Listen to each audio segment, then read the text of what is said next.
여러분이 지금 듣고 있는 수업은 어떤 수업이죠? 소리 블록 수업이죠. 그럼 여러분 뭘 하셔야 돼요? 소리를 하셔야 돼요. 영어 소리 어떻게 내는 거야? 오늘 수업 정말 엑기스 수업이에요. 영어 소리는 어떻게 내는 건지 아주 기본 이론 101 수업을 진행하도록 하겠습니다. 여러분 정말 이론이 있었어? 난 왜 이때까지 이런 걸 배워본 적이 없지? 와, 난 영어 헛공부했네 라는 생각이 드실 겁니다. 너무너무 중요한 이론인데 아직까지도 제대로 교육이 되지 않고 있는 부분이에요. 여러분 우리 이거 아주 엑기스로 제대로 배워보도록 하겠습니다. 이걸 아셔야 앞으로 저랑 같이 수업을 하는 데 있어서 이해가 가세요. 그래서 반드시 들어야 돼요. 자, 그러면 시작해 볼까요? 자, 오늘 수업할 거는 전체 챕터가 3개가 있습니다. 하나는 영어의 발성과 호흡. 영어만을 위한 발성과 호흡이 따로 있나요? 라기보다 영어를 조금 더 편안하게 듣고 말을 하기 위해서는 반드시 여러분이 영어식 발성과 호흡을 이해를 하셔야 돼요. 그렇지 않고 자꾸 생목으로 소리를 내기 시작하면요, 그들의 속도에 맞춰서 듣고 말하기가 되지가 않습니다. 그래서 발성과 호흡은 기본 중에 기본이라서 여러분에게 그 이론을 설명해 드릴까 해요. 자, 그리고 두 번째는 영어의 음절이에요.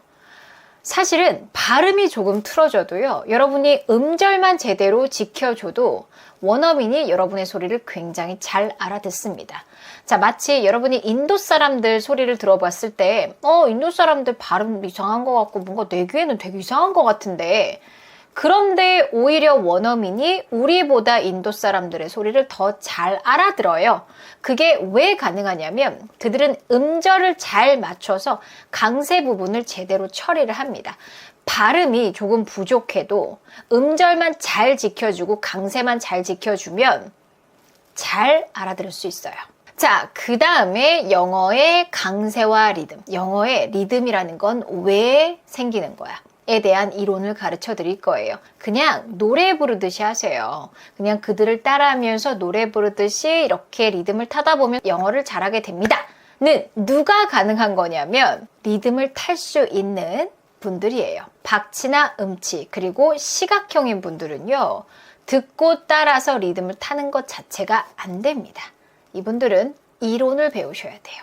어떤 이론 때문에 리듬이 생기는 거야 를 알려드리면 그 다음부터는 잘하실 수 있어요.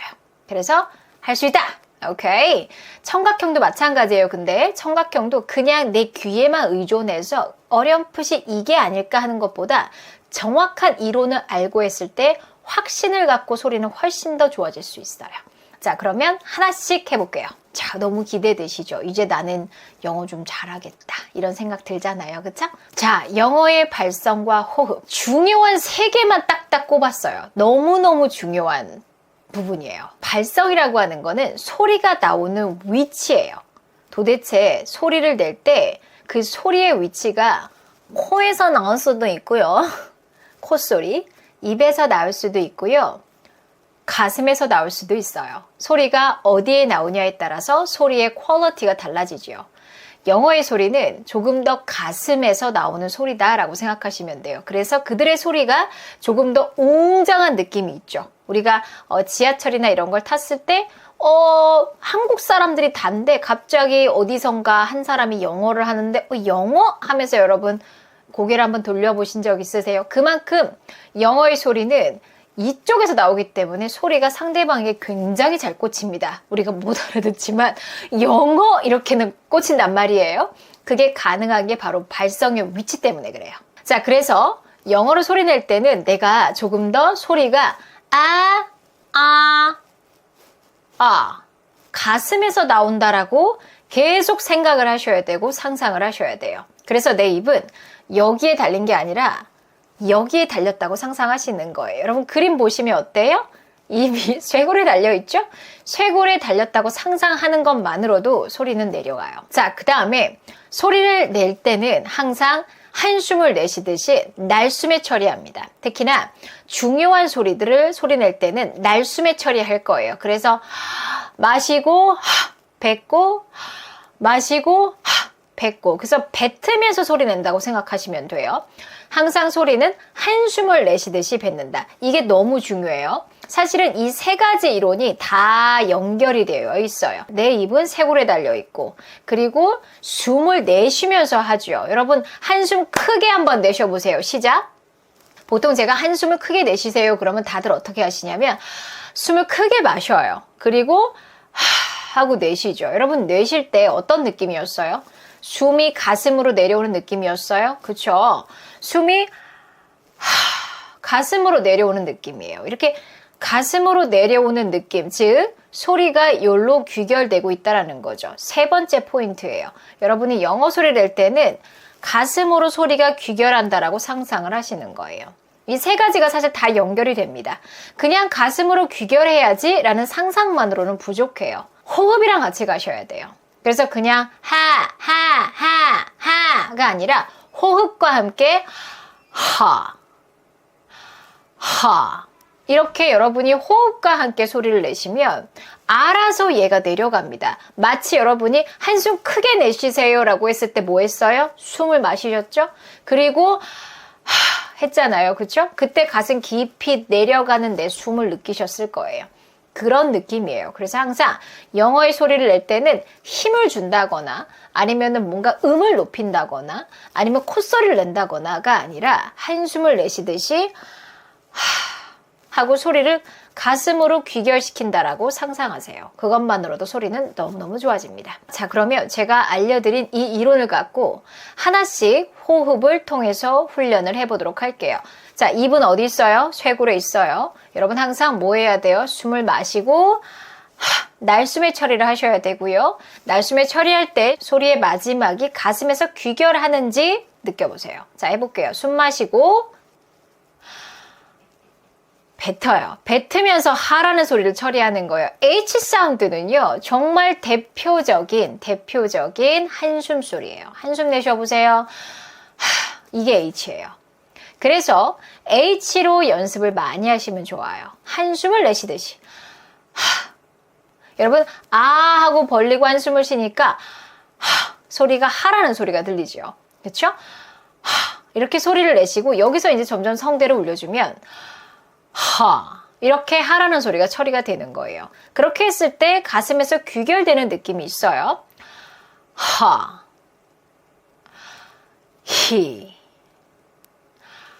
흐, 헛. 이렇게 여러분 소리 훈련을 하시는 거예요. 그냥 하, 히, 흐, 하. 이거는 목소리로 만들고 소리가 입에서 나오는 느낌. 하, 히, 흐. 이거는 코에서 나오는 느낌. 우리는 가슴으로 가고 싶어요. 가슴으로 가기 위해서 누구의 도움이 필요해요? 호흡의 도움이 필요합니다. 여기까지 이해가세요? 자, 조금 더 해볼게요. 자, 이번에는 P 사운드로 갈 건데요. 얘도 역시 숨 마시고 피. 한숨을 내쉬듯이 밑으로 보냅니다. 제가 여러분 할 때 지금 피 이렇게 힘을 주나요? 힘 주지 않아요. 오히려 힘을 뺍니다. 한숨 내쉴 때 우리가 힘 주지 않잖아요. 자, 다시 숨 마시고 pat. 숨 마시고 푸. 소리가 마지막에 귀결이 가슴으로 오는지 계속 확인하세요. 숨 마시고 뱉으면서 pot. 자, 그 다음에 S 사운드로 가볼 건데요. 이렇게 다 뱉어지는 느낌으로 소리를 내셔야 돼요. 한숨과 함께. 그래서 C, C, C 이렇게 목으로 만드는 소리가 아니라 숨 마시고 C. 숨 마시고 뱉으면서 set. 숨 마시고 뱉으면서 sue. 숨 마시고 뱉으면서 sad. 이렇게 훈련을 하시면 알아서 가슴으로 소리가 귀결됩니다. 자, 그러면 세 가지 중에 가장 중요한 포인트는 뭐예요? 호흡이에요. 여러분이 호흡을 생각하면서 단어를 연습해야 되고 호흡을 생각하면서 문장을 연습을 하셔야 돼요. 그래서 지금부터는 항상 이렇게 훈련하기예요. 자, 우리 다음 이론은요. 너무너무 중요한 이론인데 바로 영어 소리의 음절이라는 겁니다. 보통 음절의 개수라는 우린 표현을 하거든요. 음절이 몇 개인 단어야? 영어로는 syllable이라고 합니다. 이거에 대한 개념을 반드시 아셔야 돼요. 음절이 몇 개인지는 어떻게 알아요? 누가 결정해요? 모음이 결정합니다. 모음의 개수가 그 단어의 음절 개수라고 생각하시면 되고요. 그리고 헷갈릴 수가 있기 때문에 항상 스펠링으로 쓰여 있는 것의 모음 개수가 아니라 발음 기호에 있는 모음의 개수를 보셔야 여러분이 덜 헷갈릴 수 있어요. 자, 그래서 단어를 보시면 항상 얘는 음절의 개수가 몇 개지? 그러려면 뭘 찾아봐야 돼요? 항상 어떤 단어를 보면 모르는 단어를 봤어요. 제일 먼저 하실 일은 발음 기호 찾으셔야 돼요. 발음 기호를 딱 찾고 음절의 개수가 몇 개야? 즉 모음이 몇 개야? 음절의 구분은 어떻게 되어 있어? 이것도 너무 중요한 포인트예요. 음절의 구분이 어떻게 되어 있어? 이것도 어디에 있을까요? 발음 기호에 있어요. 그런데 발음 기호는요, 사전에 따라서 음절의 구분을 해놓은 사전도 있고 안 해놓은 사전도 있습니다. 캠브리지 같은 경우에는 음절의 구분을 해놨어요. 그래서 음절의 구분을 항상 확인하고 싶으시면 네이버나 캠브리지 이런 거 이용하시면 음절 구분을 알 수 있어요. 어떻게 구분이 되는지는 제가 이따가 단어를 보면서 설명을 드릴게요. 자, 세 번째는 강세 음절이 어디야? 이게 너무너무 중요합니다, 여러분. 음절이 있어요. 음절이 있으면 이 중에서 중요한 음절이 있어요. 주인공 음절이 있습니다. 이거를 강세 음절이라고 하는데요. 강세 음절과 강세가 찍히지 않는 음절에 소리의 차이를 두셔야 돼요. 강세가 찍힌 음절은요. 잘 기억하세요. 강세가 찍힌 음절은 반드시 길이감이 있어야 돼요. 주인공이어야 돼요. 길이감이 있고 그리고 뱉어져야 돼요. 날숨으로 뱉어져야 되는 음절이 바로 강세 음절입니다. 오케이? 잘 기억을 해두세요. 길이감도 있고 뱉어져야 되는 게 강세 음절이다. 여기까지 이해가세요. 자, 그러면 제가 조금 더 예시를 갖고 설명을 드릴게요. 보통 스트레스, 우리 외래어로 스트레스라는 말씀 많이 쓰잖아요. 그래서 여러분이 우리가 한국어로도 스트레스라는 말을 쓰다 보니까 스트레스 이렇게 사음절로 소리 내버리면 원어민 입장에서는 굉장히 헷갈릴 수가 있어요. 왜냐하면 여러분 보세요. 지금 모음이 몇 개 있어요, 스트레스에? 발음기호를 봤더니 하나밖에 없어요. 얘는 몇 음절이라는 거예요? 1음절이라는 거예요. 근데 여러분 몇 음절로 처리하셨어요? 4음절로. 그러면 너무 갭이 크잖아요. 이들 입장에서는 굉장히 당황스러운 거예요. stress 이렇게 1음절로 처리가 됐어야 되는데 스트레스 4음절로 처리되는 순간 또 헷갈려. 도대체 무슨 단어야? 왜냐하면 1음절로 소리 내는 게 너무 익숙한 민족이기 때문에 우리가 여기다 대고 4음절로 해버리면 그들 입장에서는 굉장히 헷갈립니다. 그래서 여러분이 스트레스 이렇게 하면 pardon? I'm sorry? 그래서 여러분 이렇게 써주잖아요. 그러면 그들이 뭐라 그래요? Oh, stress. 그럼 우리 입장에서 어때요? 똑같은데 괜히 난리야. 왜 저래? 왜 못 알아듣는 척해? 이런단 말이에요. 사실은 강세를 제대로 구분을 안 해주면 강세의 개수에 맞춰서 그렇게 제대로 소리를 안 내주면 이들 입장에서는 굉장히 당황스럽습니다. 그러면 stress는 스트레스가 아니라 stress 이렇게 1음절로 소리를 내야 된다는 거 아시겠죠? 그쵸? 자, 1음절이에요. 강세 음절이 뭐예요? 이건 이거예요. 그러니까 어떻게 해줘야 돼요? 뱉어줘야 돼요. 어떻게 해요? 스트레스. 이렇게 하면 뱉은 거 아니죠? 숨 마시고 뱉어요. 한숨. stress. 이렇게 뱉어주셔야 돼요. 오케이? 자, 그 다음에 두 번째, 피크닉. 우리도 피크닉. 이렇게 3음절로 소리를 많이 내는데 여러분 발음 기호 보니까 어때요? 모음이 두 개 있죠. 얘는 몇 음절이에요? 2음절이에요. 근데 이 2음절을 여러분이 3음절로 소리 내면 헷갈려. 이렇게 돼버립니다. 자, 여기서 되게 중요한 거 있어요. 강세 음절이 어디야? 강세 음절은 이렇게 찍혀 있어요. 발음 기호로 봤을 때 점이 위에 찍혀 있습니다. 1강세라는 뜻이에요. 오케이.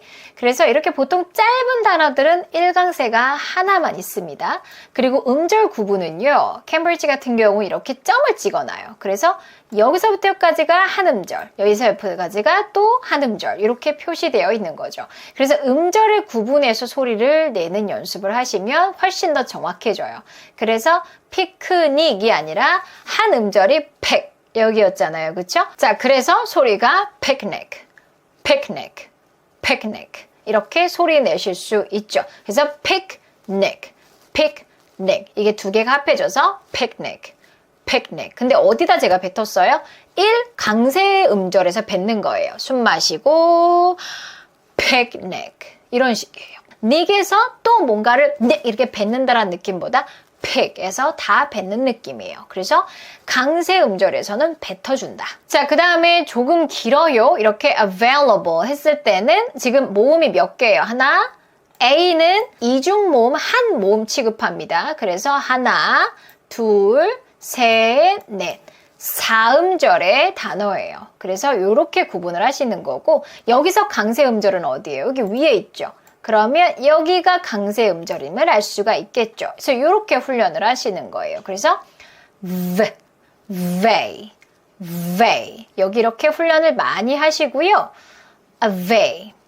available 이렇게 소리를 내시는 거. 여기서 뭐 했어요? 제가 지금 숨 마시고 available 여기서 뱉었죠. 그래서 강세 음절에서 뱉는다라는 거 기억을 해두세요. 자, 그 다음에 personality 이렇게 긴 단어는 기본적으로 보통 2강세까지 있겠다라고 생각을 하시면 돼요. 그래서 2강세는 어떻게 표시를 하냐면요. 이렇게 아래점이 찍혀 있어요. 이렇게 찍혀 있으면 여기서부터 여기까지가 2강세. 그 다음에 위에 찍혀 있는 게 1강세. 그래서 여기가 1강세, 여기가 2강세다라고 생각하시면 돼요. 자, 그럼 소리 내는 느낌은요. 뱉어주는데 둘 다 뱉어줘요. 근데 뱉어지는 정도가 다르다라고 생각하시면 돼요.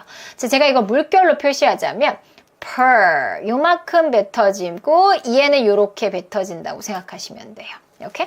자, 그래서 personality 훨씬 더 많이 뱉어진다. personality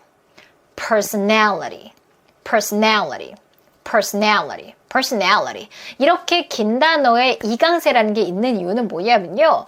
이렇게 긴데 나머지를 다 강세 없는 거 취급하면 대충 처리를 하게 돼요. 그래서 personality 뭐라는 거야 이럴 수가 있어요. 그래서 2강세가 있는 이유가 조금 더 정확하게 소리를 이해하기 위해서 긴 단어는 보통 2강세가 있다라고 생각하시면 됩니다. 여기까지 이해가세요? 오케이. 이런 게 있기 때문에 영어에는 뭐가 생긴다? 리듬이라는 게 생기는 거예요. 여기서 우리 뒤에서 조금 더 자세하게 해볼게요. 본격적으로 영어의 리듬이 생기는 이유는요. 첫 번째, 영어는 강세 언어라서 그래요. 한국어는요. 안녕하세요 이렇게 다 하죠. 우리가 안녕하세요 이렇게 하지 않잖아요. 어떤 음절에 더 강세를 주는 게 없어요. 그러니까 우리 입장에선 굉장히 이해가 안 가는 부분이에요. 왜 강세를 주고 난리야. 그리고 뭔가 리듬을 주려고 그러면 굉장히 어색하고 오그라들어 이런단 말이에요. 왜냐면 우리 입장에서는 굉장히 말도 안 되는 거예요. 어떤 음절에 조금 더 강세를 넣는다라는 것 자체가 우리 입장에서는 이해가 안 가는 부분이라서 훈련을 많이 하셔야 돼요. 강세 음절은 주인공 취급을 하셔야 돼요. 그래서 뱉어주고 조금 더 길게 머물러준다. 그래서 이거를 그냥 여러분 sister 이렇게 소리를 낼 거랑 sister 요거에 따라서 어머 영어스럽네? sister 어머 한국어스럽네? 이렇게 되는 거예요. 그래서 이거는 사실은 발음의 차이가 아니에요. 여러분이 어디 가서 sister, my sister is 라고 했는데 그 사람이 못 알아들었어요. 근데 발음이 이상한가? sister 발음 잘한 것 같은데? 그래서 막 써줬어. 이거라고 했더니 그 사람이 oh, sister. 우리 입장에서는 비슷한데 난리야. 이렇게 느껴지게 하는 대부분이 다 강세 때문이에요.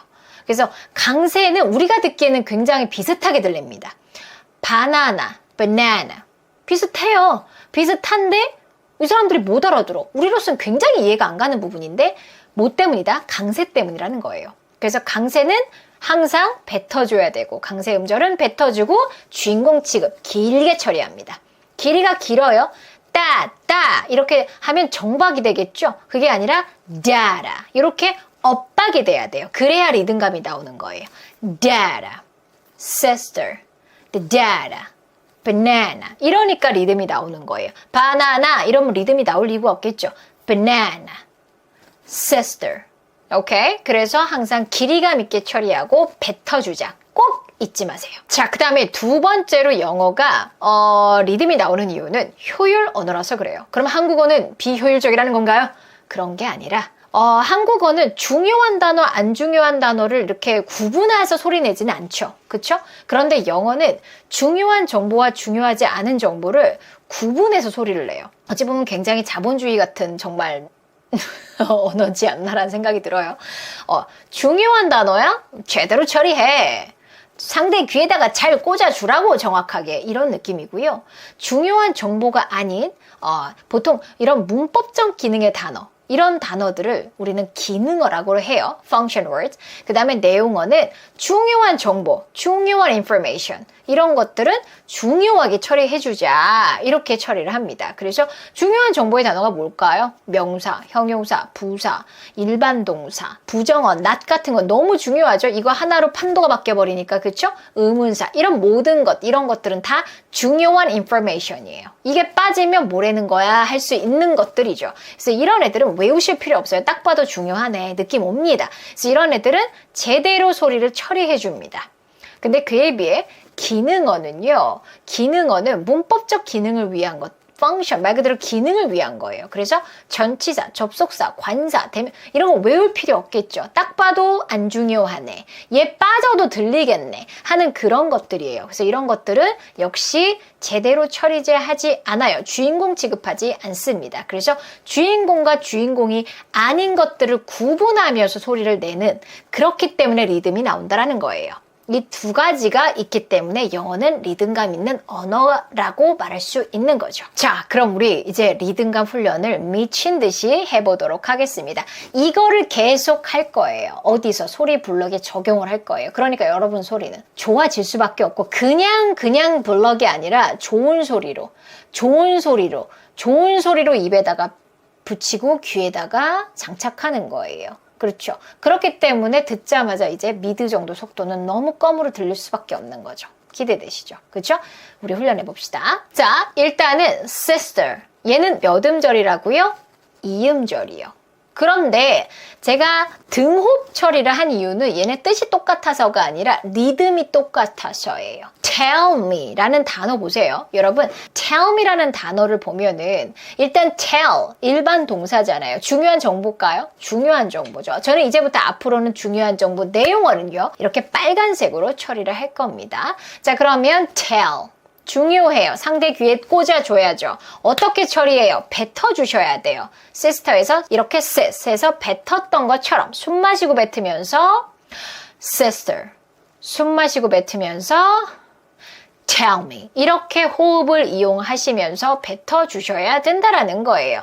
tell me 아니고 tell me 그래서 두 단어인데 한 단어라고 생각하고서 연습을 하셔야 돼요. 얘는 sister하고 같은 리듬이에요. sister, tell me, sister, tell me. 소리 내는 방식이 똑같아야 돼요. sister는 단어니까 sister, tell me는 tell me. 단어 두 개니까 이러시면 안 돼요. 자, 그 다음에 banana, the data, banana. 역시 어때요? 어디서 제가 뱉었어요? 제 손이 이렇게 갈 때가 항상 내용어 악센트 강세 부분이에요. the data. The data 이렇게죠. banana, the data, banana. 그럼 I saw you가 아니라 여기서 역시 여러분 내용어 어디예요? saw, 그쵸? you는 뭐예요? 기능어, 딱 봐도 기능어, 대명사 기능어. saw, 중요하죠. 그래서 얘는 빨간색. 그럼 리듬이 바나나랑 똑같다라는 거예요. I saw you가 아니라 banana, I saw you. banana, I saw you. 우리 앞으로 이렇게 공부할 거예요. 너무 재밌겠죠? 그럼 가만히 있으면 안 돼요. 몸 같이 움직여야 돼요. banana, I saw you. I saw you. I saw you. 여러분이 미드를 볼 때 I saw you, saw 그것도 막 saw you 이렇게 기대를 하고 있으면 I saw you. 이런 거 안 들리죠? 그쵸? 그래서 이렇게 리듬감 있게 소리 블럭으로 듣고 말하는 연습을 하셔야 된다는 겁니다. 자, 그 다음에 beautiful이 아니라 다라라 요 리듬이에요. beautiful 다라라 요 리듬에 맞춰서 내용 악센트 어떻게 해야 된다고요? 길이감 있어야 돼요. 주인공이에요. 따따따 정박 따따따가 아니라 다라라 beautiful 다라라 beautiful. 근데 뭐랑 리듬이 똑같냐면 give me that. give me that을 여러분이 상상하고 있으면 Give me that. Seem surprised. Give me that. Seem surprised. Give me that. Seem surprised. give me that. 이런 거 안 들리죠. 그쵸? give me that. beautiful. giveme다. 이런 리듬으로 연습을 하셔야 원어민 소리가 들려요. 그리고 여러분도 이렇게 말을 해야 어머 유창하시네요 라는 말을 듣게 됩니다. 다라라다. Open your mouth. Open your mouth. 제가 이제부터요, 여러분, 이렇게 제가 빨간색으로 칠하는 부분은 대문자 D로 처리를 할 거고, 검은색으로 칠하는 부분은 소문자 D로 처리를 할 거예요. 그래서 이걸로 리듬을 탈 겁니다. 다라라다. Open your mouth. 다라라다. Open your mouth. 제가 손 언제 이렇게 가요, 여러분? 그렇죠. 빨간색에서 가는 거예요. 다라라다. Open your mouth. 그리고 제가 숨 마셨던 거 보이셨어요? Open your mouth. 숨 마신 걸 뱉는 거예요. 여러분, 우리에게 숨은요, 에너지예요. 여러분이 숨을 마시지 않으면 소리에 에너지가 없어요. 그래서 항상 숨을 이용을 하셔야 돼요. 자, 다음 리듬이요. 다라라다라. 다라라다라. When is the deadline? When is the deadline? 이렇게 소리를 내며 리듬이 전혀 없죠. 그런데 이걸 다라라다라. When is the deadline? 다라라다라. When is the deadline? 이렇게 하면 리듬감 엄청나죠. 이게 점점 빨라지면 돼요. 다라라다라. When is the deadline? 다라라다라. When is the deadline? 그래야 여러분 이제 들려요, 이게. When's the deadline? When's the deadline? When's the deadline? 데드라인이 언제야? When? That? 요것밖에 안 들려줘요. 그래서 이렇게 듣는 훈련을 하셔야 미드 정도 속도가 들릴 수밖에 없어요. 이해 가시죠? 여러분들 이렇게 말한다고 생각해 보세요. 여러분이 When is the deadline? 하는 거랑 When is the deadline? 하는 거랑 에휴 유창하시네요. 이거 하나로 바뀌는데? 그런데 이거 적용 안 할 거예요. 별거 있지도 않은데? 해야죠. 별거 없는데. 그쵸? 우리 이렇게 훈련합니다. 이제부터. 그냥 아니에요. 그냥 블럭 아니에요. 이렇게 여러분 귀하고 입에 원어민의 소리로 장착을 시키는 겁니다. 그래서 0.1초 만에 툭 치고 나오게끔 훈련시킬 겁니다. 여러분 기대하셔도 좋아요. 오늘 훈련 요거 좀 많이 해주세요.